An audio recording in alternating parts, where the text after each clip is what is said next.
믿음은 어떻게 믿는 것이 빠른 열매를 맺느냐라는 주제를 갖고 얘기를 하려고 그래요.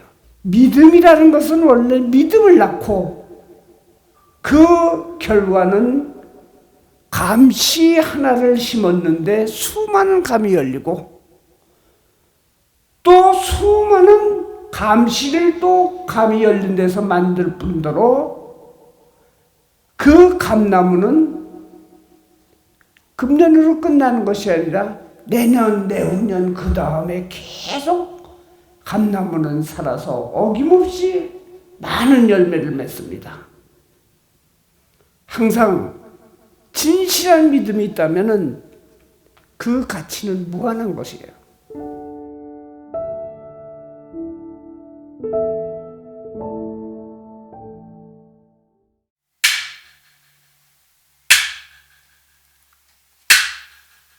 안녕하십니까.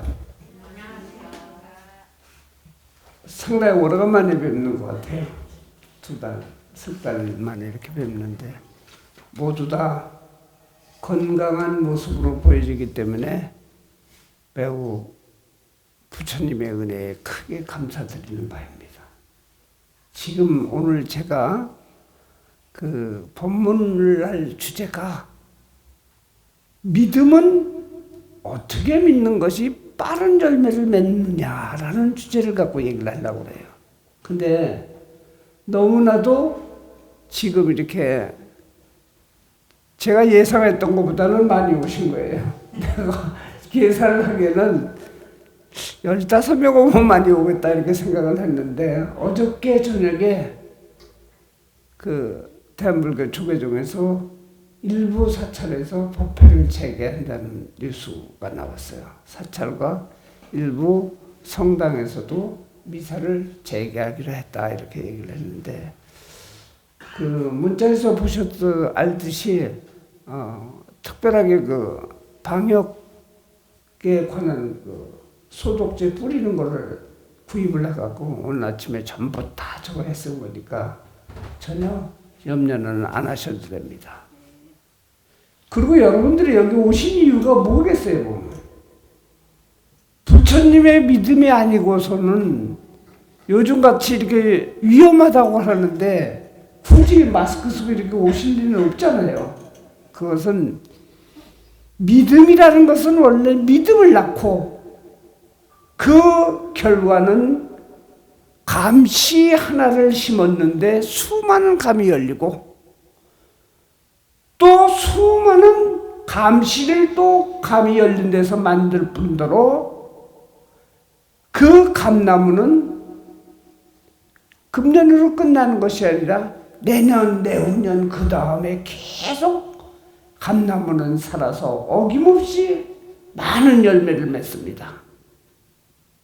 항상 진실한 믿음이 있다면 그 가치는 무한한 것이에요. 그 가치는 무한한 것입니다. 제가 오늘 본문을 하기 주제에 앞서서 그 자바음경에 대한 얘기를 한마디 하고 싶은 게 있었어요. 보면 우리가 돌림병이 돌고 유행병이 도니까 법회를 하지 마라 그러는데 막 결사적으로 하는 이런 종교들도 있습니다. 굳이 그럴 필요는 없어요. 제가 왜 그러냐면 자바음경에 늘 하는 얘기가 큰 호숫가에 무거운 바위가 빠져 있는데 기도가 좋다니까 기도하고 또 올라라 그러면서 절대 그 바위는 올라오는 것이 아니에요. 그것을 건지기 위한 여러 가지 수단과 방법을 동원해서 상식적으로 해야 된다 이게. 하기 때문에 저희는 2월 8일 이후부터 모든 법회를 안 하고 이번도 소규모로 진행을 하게 되는 것입니다. 조금 전에 얘기했었듯이 오늘의 본문의 주제는 어떤 가치를 갖고 믿음을 가져야 하는가에 대해서 말하려고 합니다.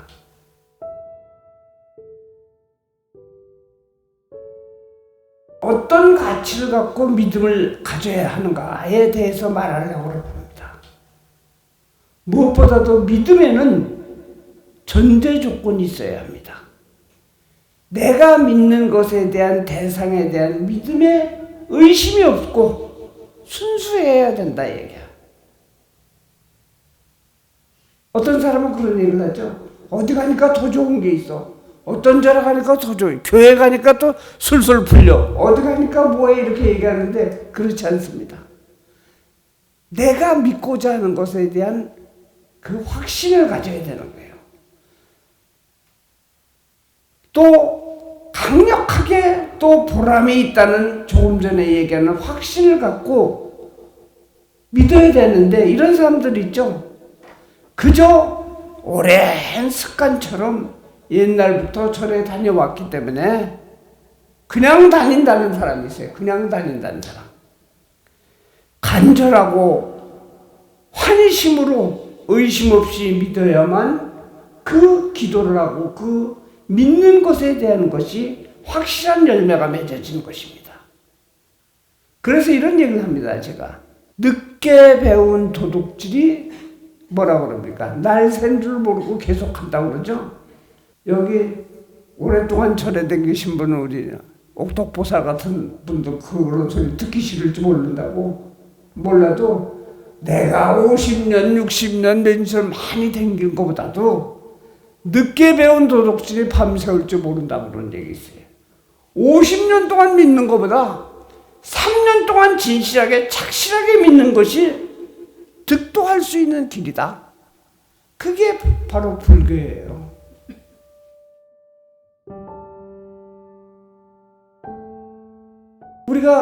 제가 유튜브에서나 이런 데서 법문할 때 확철대오라는 얘기를 많이 해요. 어느 순간에 한꺼번에 딱 깨달을 수 있다. 무조건 습관적으로 계속 다닌다고 해서 깨달아지는 것이 아니다라는 얘기예요. 부처님 당시에 어느 마을에 지독한 구두쇠가 살았다고 합니다.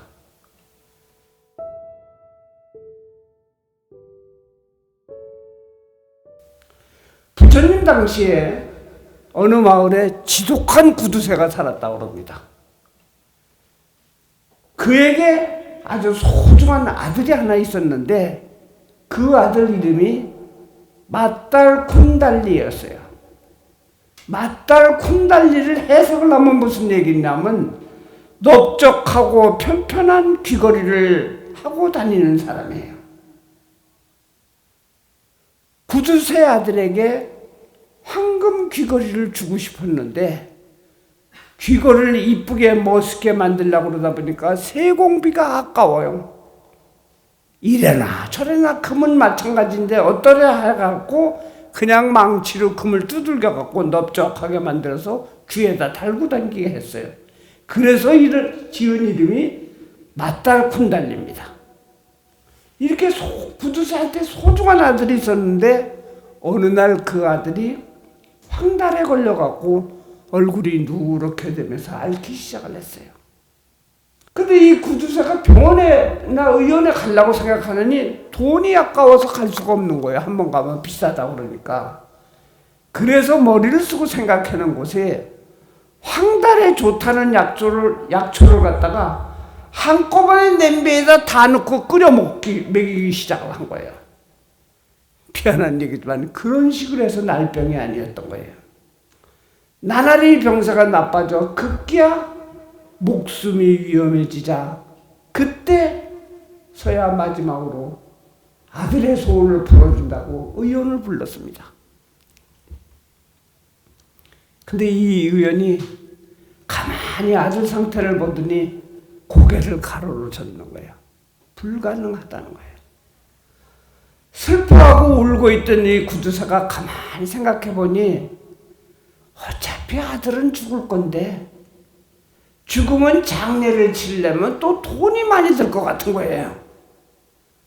해서 하는 수 없이 이 아들을 문 바깥에다가 땅바닥에 내다 놓은 거예요. 죽으라고.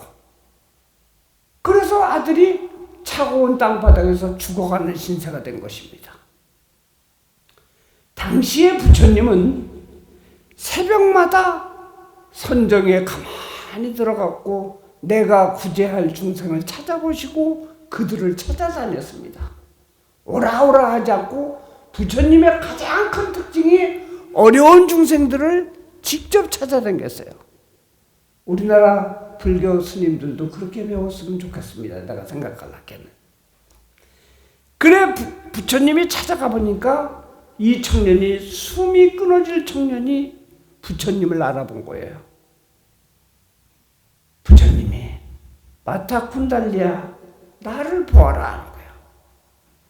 그리고 부처님이 그에게 큰 빛을 비추며 그 청년에게 다가가자 죽기 전에 있던 아들은 너무나도 부처님 상호의 고귀한 모습과 진리한 그 자태에 감동을 가진 거예요. 처음부터 죽어가면서도 감사한 마음을 갖고 큰 환희심으로 마음속으로 부처님의 모습을 담고 세상을 떠나게 된 것입니다. 그 청년이 마지막으로 부처님에 대한 경외심과 그 믿음을 갖고 세상을 떠났으나, 그렇기 때문에 바로 그 공덕으로 이 아들은 천상에 태어나서, 도리천에 태어나서 천명의 천녀를 거느리고 복을 누리게 될 것입니다.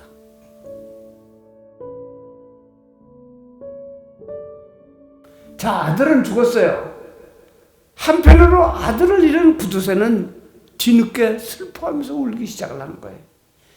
울면서 매일매일 화장장에 찾아가서 눈물을 흘리며 후회하는 것입니다. 계속 울고 있는 거예요. 천상세계에서 그런 모습을 보던 아들은 아버지가 안쓰러워서 아버지를 구하기 위해서 어떤 다른 청년의 몸으로 변신하여 화장장에서 울고 있는 아버지 옆으로 가서 함께 아이고 불고 하면서 대성통곡을 하는 거예요. 그러자 아버지가 하도 젊은 청년이 우니까, 여보게 청년, 자넨 왜 이렇게 슬피 우는가 하고 묻습니다. 그러자 이 청년이 이렇게 얘기하죠. 제게는요 아주 좋은 황금마차가 있는데, 그런데 바퀴가 4개가 있어야 되는데 바퀴 2개를 구할 수가 없어서 이렇게 우는 것입니다 하고 얘기를 합니다. 그러자 이 아버지가, 그러면 내가 도와줄 테니 걱정 말게, 금바퀴든 은바퀴든 내가 다 해주겠네. 그러자 이 청년이 뭐라고 얘기를 하냐면, 죄송하지만 그거 갖고는 안 됩니다. 하늘에 해와 달을 떼어다 붙여야지 수레가 움직입니다 라고 얘기를 하는 거예요. 그러자 이 아버지가 뭐라고 얘기를 하겠습니까? 자네 그 미치지 않았는가? 아니 어떻게 하늘에 있는 해와 달을 가져올 수 있다는 얘기인가? 그러자 이 청년이 참 재미난 얘기를 합니다. 아저씨, 하늘에 해와 달은 쳐다보면 보이기는 하지만 보이지도 않는 죽은 자식이 운다고 돌아오나요? 어르신은 왜 그렇게 날마다 울기만 하는 것입니까? 아들을 만나려면은 부처님께 귀하고 공덕을 쌓아야죠 합니다. 그때서야 정신이 번쩍 든 이 아버지는 바로 자네는 누군가 하고 묻습니다. 이 아들이 얘기를 해요. 제 전생은 바로 당신의 아들입니다. 저 때문에 슬퍼하지 말고 부처님을 믿고 공덕을 쌓아야 천상에서 저를 만날 수 있는 것입니다 라고 얘기합니다. 그 뒤로 그 구두쇠는 부처님께 귀하고 보시공덕을 많이 쌓았다고 합니다. 보시공덕을. 마타 쿤달리는 죽기 전에 잠깐 청정한 믿음의 마음을 낸 것, 죽기 전입니다. 몇 시간 동안에 청정한 믿음의 마음을 낸 것만으로도 천상에 태어났고 아버지마저 구제하게 된 것입니다. 오늘날 우리도 이 아버지와 같게 무엇이 더 중요한 것인지를 모르고 원리전도 몽상구경 얘기하죠. 앞으로는 저 옆에 있는 파냐바라밀다 심경 하고 법성계 내 약속을 했는데 잊어버리지 않습니다. 우리 앞에 스님이 꼭 해달라고 해서 약속을 했는데 한글로 올릴 겁니다. 제가 한문을 쭉 얘기하지 말고 한글로 만들어서 두 개 올려서 누구든지 다 한글로 할 수 있을 겁니다. 그 안에 한글 안에 원리전도 몽상구경열반이라는 얘기가 있어요. 바로 먼 곳에서 바뀌어된 전도된 마음과 꿈 같은 거꾸로 가는 삶을 우리가 살고 있다는 뜻이에요. 지금이라도 확실한 믿음을 갖는 것이 우선적인 과제입니다.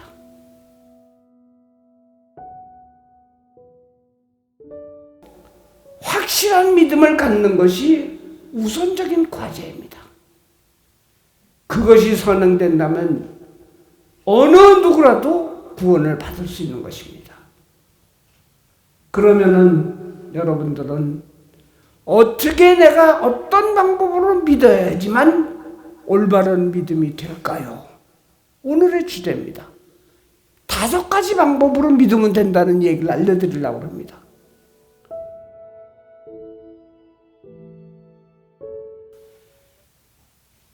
제가 지금 촬영은 하고 있지만 나는 의식을 안 하기 때문에 이런 얘기를 하고 있는데 그런 분들 많아요. 저 사람이 열심히 성당 다닌다고 그러더니 성당 다니는 사람이 더해? 일반인보다 더해? 저 사람 열심히 절에 다닌다고 그러고 열심히 절에 가서 불공하고 백팔배하고 맨날 땀 흘리고 그러는데 일반 사람보다 더해? 더 깍쟁이고 더 야박해? 우리 그런 소리들 많이 듣습니다. 그렇기 때문에 우리가 불자라는 것이라면은 최소한도 그 믿음은 이런 5가지의 바탕을 갖고 믿어야지만 누구든지 저 107동 304호 아줌마 어느샌가 그전에는 다른 종교를 가졌는데 불교에 귀하고 나더니 사람이 틀려졌어. 정말로 틀려졌어. 내가 배워야 되겠어. 여러분들 여기 앉아 있어도 과연 내가 불교도로서 나의 이런 올바른 길을 가고 있는가 한 번쯤은 생각해 봐야 됩니다. 첫째는 뭐냐?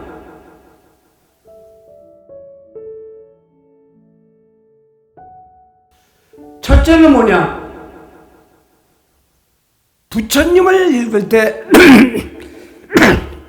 열애 응공 정병지 선서 세간의 무상사 조장보 천인사불 세조원 이렇게 10가지 시법가 있습니다. 그런데 그 중에 뭐가 있냐면 응공이라는 것이 있어요. 열애 응공.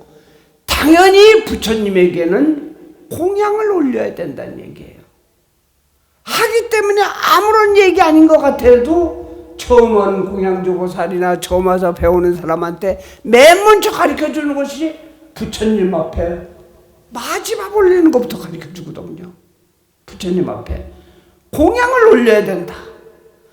부처님께 제물을 올리는 공양, 부처님 말씀을 이웃에게 전하는 법공양, 불길을 닦던 청소를 하던 하는 노동공양, 이러한 공양을 통해서 내가 믿는 사람에게 무엇인가를 바친다는 것이 믿음이 굳어지는 것에 대한 첫 번째 조건입니다. 저는 여러 사람을 상담을 하다 보니까 그런 사람들이 있어요. 어떻게 내 앞에 떨어진 발등에 불만 끄게 해달라고 그러는 사람이 있어요. 공양 올리고 내가 믿음을 어떻게 갖고자 하는 생각 없이 빨리 발등에 불 좀 꺼주세요 하고 온다 얘기야. 그러나 그렇게 불 꺼지는 종교나 특수 비법은 세상에 존재하지 않습니다. 둘째는 뭐냐? 왜 응공을 하게 되게 되느냐면 둘째는 법문을 들어야 됩니다. 법문을 들어야 됩니다. 법문을 듣는 것. 우리 몸에는 의식주가 필요하듯이 우리 마음에는 개정해가 필요합니다. 계율을 지키고 선정을 닦으며 지혜로움을 배운다는 거예요. 자, 계율을 지키고 선정을 닦고 지혜로움을 배운다. 우리가 관무량수경에 보면은 온 지구가 불구덩이에 빠지더라도 법문을 들으러 가라고 부처님이 당부하십니다. 여러분들은 그러니까 불덩어리를 무릅쓰고 이 자리에 법문을 들으러 오신 거예요. 그러니 얼마나 제가 환희심이 나겠습니까? 이런 단체로 부처님이 앉아 계시는데 내가 얼마나 기분이 좋겠어요. 이렇게 법문을 들어야 그 법문을 남에게 알리고 써먹으면서 알리고 써먹다 보니까 자기도 해야 될 거 아니에요. 스스로 이해하고 자신의 행동과 사상이 변하기 때문입니다. 저는 그런 얘기를 합니다. 대한민국에서 이렇게 저처럼 20여만 명을 만나본 스님도 드물어요. 저는 20여만 명을, 한 25만 명은 될 거예요, 이제는. 이렇게 많이 만나봤는데, 만나서 당신이 무엇 때문에 어렵고 어떤 기도를 해야 되고 이런 얘기를 하게 되면은 대부분 사람들은 자기가 잘못했다는 얘기는 안 해요. 90%가 스스로 자신을 탓하기보다는 남의 탓을 합니다. 우리 아들이 이렇게 자라고 무슨 걸 잘하는데 어떤 놈이 이 아들을 속여갖고 이렇게 해서 당하고, 나도 우리 신랑이 이렇게 잘하고 하고, 나도 얼마나 그동안에 그 사람한테 잘해줬는데 그 사람은 또 나를 이렇게 배신했다. 전부 인생살이 남의 탓만 합니다. 그 원인을 자기에게 두질 않아요. 내 남편이 요즘에 와서 더욱더 미워지기 시작한답니다. 왜 미워지느냐? 그 양반이 내가 말리는 사업하기 위해서 일찍 명예퇴직해갖고 퇴직금 받아갖고 다 망해먹어갖고 지금 생활이 어렵게 되고 아침, 점심, 저녁 밥이나 얻어먹는 삼식이 신세가 되다 보니까 더 미운 거예요. 제가 왜 이렇게 살아야 됩니까? 스님하고 물어봐요. 지금이라도 황혼이혼이라도 한번 해볼까요? 해요. 그런데요, 그것도 또 탓이 나요. 내가 황혼이혼 딱 하려고 생각하다 보니까 자식이 걸리고 또 며느리한테 이게 창피해갖고 이거 할 수가 없다 얘기해요. 보살님의 문제는 바로 남편이 아니라 당신이 지어놓은 업 때문에 그야말로 흔히들 하는 얘기로 사주팔자 때문인 거예요. 누구에게 탓을 돌립니까? 누구에게 돌려요? 남편을 처음에 어떻게 만났나요? 특히 연애 결혼한 사람들 그런 사람 많아요. 하도 쫓아다니니까 치근해갖고 안쓰러워갖고 그냥 한두 번 만나봐주고 그냥 밥이나 먹어주고 이러다 보니까 너무 그땐 착한 거예요. 매일 쫓아다니면서 뭐 별의별 걸로 다 자기 좋아하는 걸로 속된 얘기로 꼬시기도 하고 막 이런 거예요. 그런데 황혼이혼하건 중간이혼하건 남자는 다 거기서 거기입니다. 다 거기서 거기, 별다르지 않습니다. 보살님 남편이 사업에 망하고 지금 아파서 누운 것도 다 보살님의 운명이에요. 나 아닌 남을 탓하지 말고 본인의 운명을 알고 살아셔야 돼요. 그 방법이 어디에 있느냐? 그 방법이 바로 부처님 법을 깨우치는 법문을 많이 들어라 얘기해요. 이거를 많이 듣다 보면 한 번에 활짝 피는 것을 느낄 것입니다. 집에 가면 갑자기 믿기만 하던 신랑도 측은해지기 시작하고 생전 안 하던 반찬도 집어서 숟가락에다 얹어주기도 하고, 그런 신랑이 그런 얘기를 한다고 그럽니다. 당신 32살까지는 나도 밥을 얹어줬는데 그 뒤로는 안 얹어주는데 어떻게 30년 지나 40년 60 넘으니까 얹어주느냐고 얘기를 한다고 얘기를 해요. 더 잘해주게 됩니다. 그러다 보면은 그 신랑도 용기를 얻고 그 자식도 용기를 얻고 좋은 일들이 일어나는 거예요. 그래서 두 번째는 법문을 많이 들어라. 왜 불교 행사에서 이 법문이 중요한 것이냐? 그래서 그런 거예요. 어떤 분들은 멋있는 연불하고 뭐 듣고 다 좋아하고 뿅 빠지는 것 같더라도 진짜 마음에 들어오는 것은 큰 스님들의 중요한 법문에서 나오는 겁니다. 자, 두 가지 얘기했죠. 공양해야 하고 법문을 들어야 된다. 세 번째는 믿음은 어디서 옵니까? 기도에서 오는 거예요.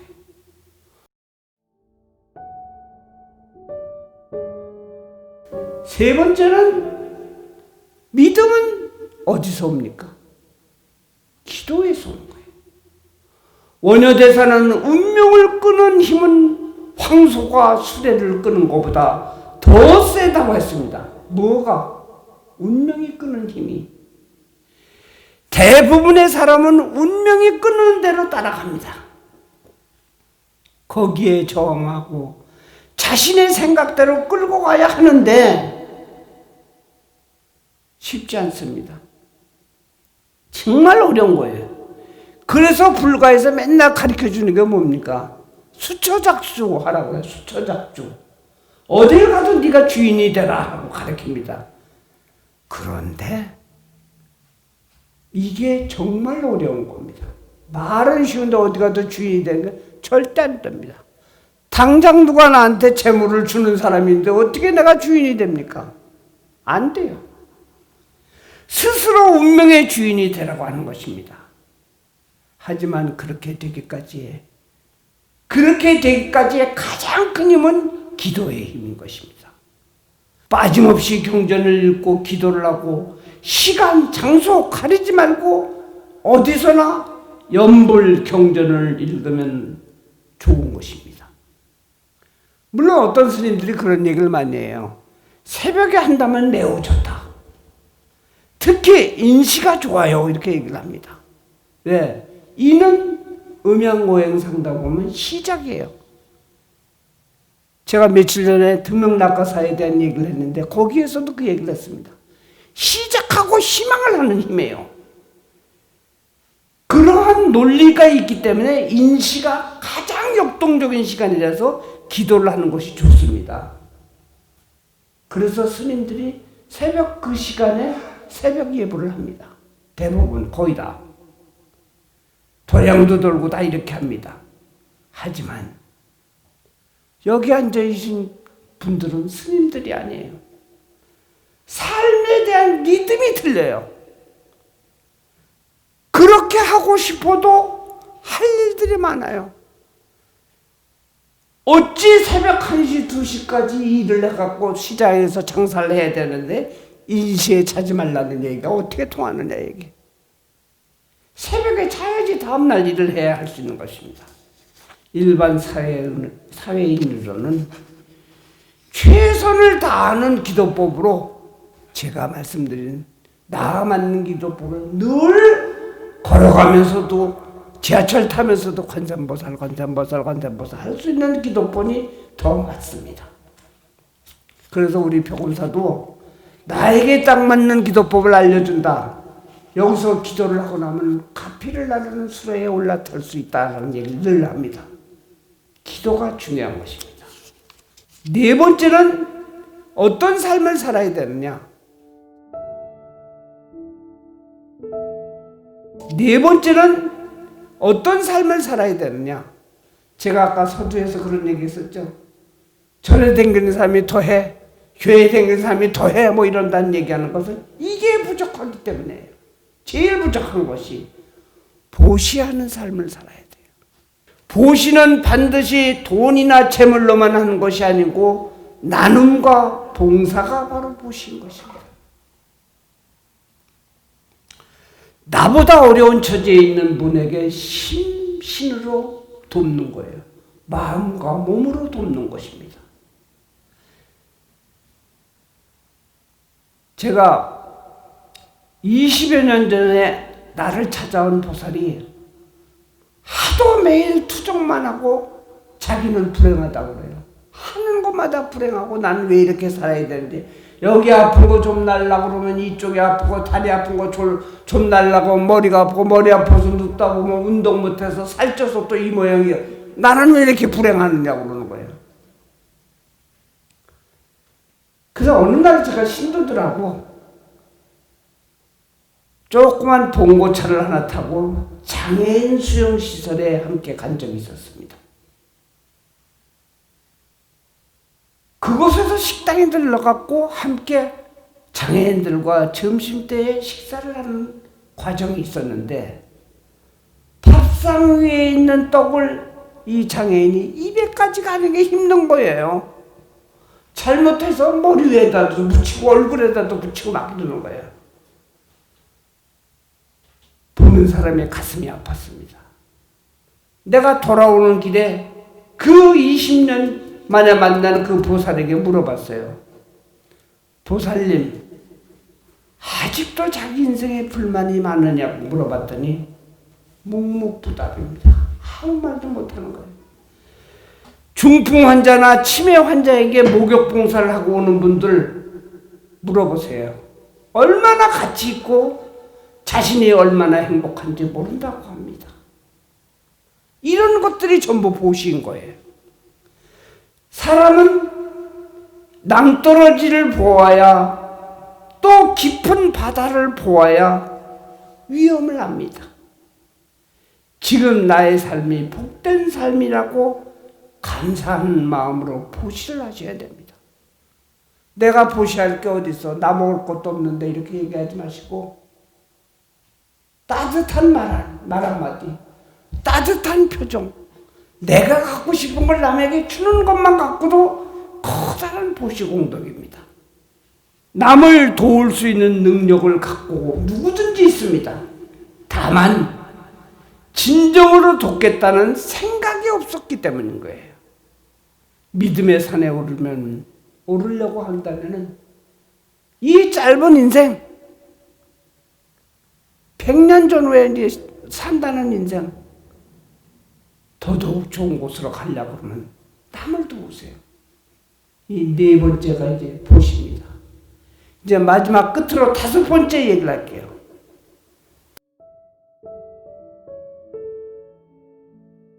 이제 마지막 끝으로 5번째 얘기를 할게요. 5번째는 주위에 포교를 해야 됩니다. 우리는 남을 위한 기도 열심히 합니다. 하지만 대부분 자기네 가족을 위한 기도를 합니다. 그런데 부처님 앞에 가서 부처님 얘기 듣고 법문 듣고 공양하고 이거 다 좋은 것을 보고 함께 하려는 생각은 부족해요. 좋은 것을 보면 자꾸 버텨야 돼요. 생각이 부족합니다. 같은 가족이라도 생각이 틀리기 때문에 서로들 아웅다웅하기 때문에 이제 점점 현대로 가면서 자기 생각을 어플하고 설득을 하고 주고받으려고 그러지 않고 너는 너 나는 나로 돌아가요. 너는 원래 그러니까 그래. 나는 이게 자식들하고 정치 얘기 안 합니다. 너는 뭐니까 나는 뭐라고 이렇게 얘기하는데 그런 것들이 없어야 됩니다. 집안의 우환 때문에 희망 성취를 위해서 불교와 인연을 맺었지만 좋은 불교 교리를 알고 난다면은 영원히 행복한 길을 혼자만 가려고 하지 말고 전법을 해야 된다는 얘기, 포교를 해야 된다는 얘기. 우리가 인생을 살자면 넓고 깊은 강을 많이 만납니다.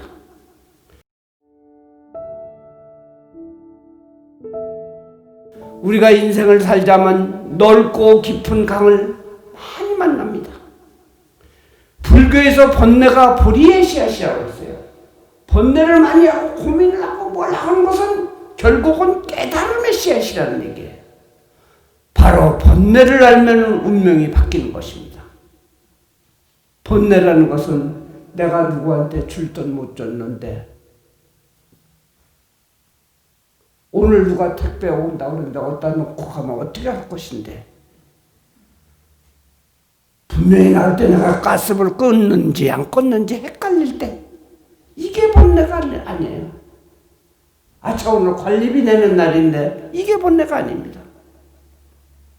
이런 잡생각은 번뇌가 아니고 바로 탐진치가 뭉쳐져서 만들어진 것이 번뇌인 것입니다. 주지 않는 것을 탐내고 내 아들, 딸 더 좋은 곳으로 보내고 싶고, 내 아들, 딸 더 좋은 학교에 보내고 싶고, 무슨 수를 써서라도 다 이렇게 하고 싶어는 이런 것들이 번뇌라는 것입니다. 어리석은 짓으로 하느님을 다 망친다면 그들 곁에 누가 가까이 가겠습니까? 누가 그들을 도울까요? 제일 중요한 것은, 저는 이제 얼마 안 있다 또 그 본문을 하겠지만서도 경청이에요. 남의 얘기를 잘 들어야 됩니다. 내 생각만 옳다고 그러지 말고 경청을 하세요. 그것이 바로 업장으로 남아 이 생에서 다음 생으로 불구덩이로 들어가는 것입니다. 여러분들 성 잘 내고 인상 쓰고 욕 잘하는 사람들 곁에는 사람이 없습니다. 늘 부처님을 믿고 앞에서 말한 이 5가지를 실천한다면 분명 부처님을 믿는 가치를 크게 가질 수 있는 것입니다. 부처님은 손과 같고 발과 같고 지팡이와 같고 깊은 물을 건널 수 있는 배와 같은 것입니다. 오늘 4월 초하루입니다. 이 봄에 꽃놀이도 좋지만 어떤 관점에서 본다면은 사회적 거리를 두는 것이 오히려 우리에게는 수행할 수 있는 좋은 기회입니다. 수행할 수 있는 좋은 기회. 또 자기의 믿음을 다시 돌아볼 수 있는 계기가 됩니다. 오늘 어떻게 믿어야지 여러분들이 진정한 불자가 될 것인가에 대한 본문을 여기까지 했습니다. 잘 들으셨습니까? 네. 고맙습니다.